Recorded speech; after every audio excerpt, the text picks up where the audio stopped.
Les nominés pour le 7e prix de dessin de la Fondation d'art contemporain Daniel et Florence Guerlain sont Martin Assig, Matt Bryans et Thomas Kowalski.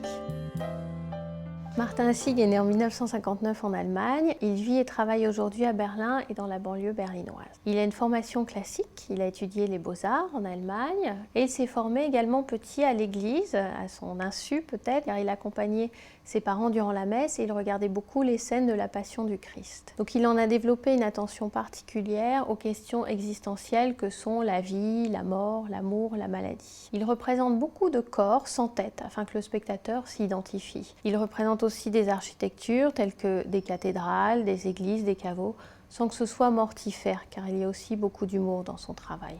C'est un grand amateur et collectionneur de livres dont il extrait des phrases liturgiques ou non. Il fait souvent des jeux de mots d'ailleurs avec Saint Paul, qui est l'apôtre, mais également une référence à Paul Klee, qui est l'un de ses artistes préférés, avec Vincent van Gogh ou d'autres artistes de la scène abstraite américaine comme Ellsworth Kelly, Agnes Martin. Il travaille différents supports, le fusain, l'aquarelle, la gouache, qu'il mêle toujours à de la cire. La cire a différentes fonctions pour lui. C'est à la fois un contenant de temps et d'histoire. Ça lui permet d'apporter un rapport sensuel à ses dessins, tout en accentuant la luminosité des couleurs.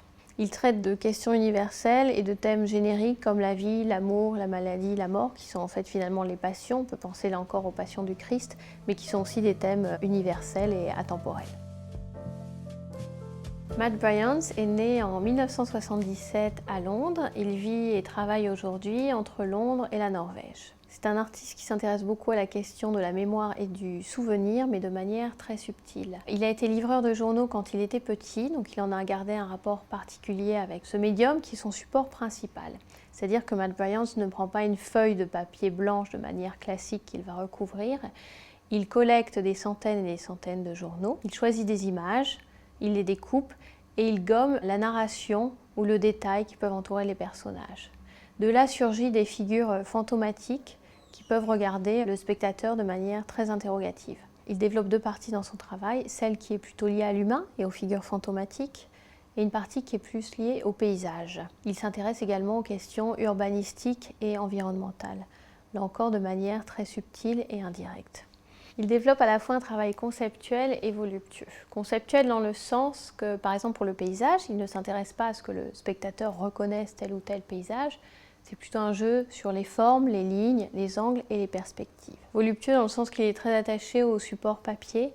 Il note que c'est un support qui réchauffe, qui étouffe les bruits et c'est aussi lié évidemment à son expérience de livreur de journaux quand il était enfant. Il a commencé par installer des figures fantomatiques multiples sur les murs des galeries et des musées. Il est passé ensuite au paysage et les installations se développent de plus en plus. Donc on peut se poser la question de la limite de l'œuvre. Où ira-t-il vers des installations de plus en plus grandes ? Thomas Kowalski est né en 1984 en Pologne. Il a étudié aux Beaux-Arts de Cracovie, ville dans laquelle il vit et travaille toujours. Il a grandi dans un univers artistique, toute sa famille fait partie de ce milieu. Il a passé son enfance dans l'atelier de son père, il a consulté énormément d'ouvrages d'histoire de l'art.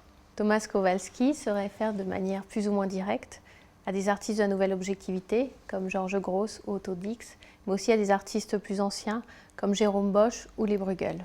On l'a classé en Pologne dans le groupe des nouveaux surréalistes. Et c'est vrai qu'il aime apporter des choses incongrues, un petit peu incompréhensibles, car il aime que les protagonistes de ses dessins se racontent leurs propres histoires que le spectateur ne connaît pas volontairement. Il choisit des papiers et des couleurs, plonge le spectateur dans une certaine atemporalité. Il fait référence à ce qu'il y ait des fantômes de l'histoire sans donner de source précise. Donc on peut se demander en regardant ses œuvres si elles datent elles aussi des années 20, 30, 40 ou si elles sont d'aujourd'hui. Ces représentations se placent dans des scènes du quotidien, des images que nous connaissons tous qui font partie de l'inconscient collectif. Et à l'intérieur de ces images qui semblent être très classiques, il apporte ces éléments incongrus qui tout à coup font tout basculer. Le lauréat sera annoncé le 27 mars lors du Salon du dessin au Palais de la Bourse.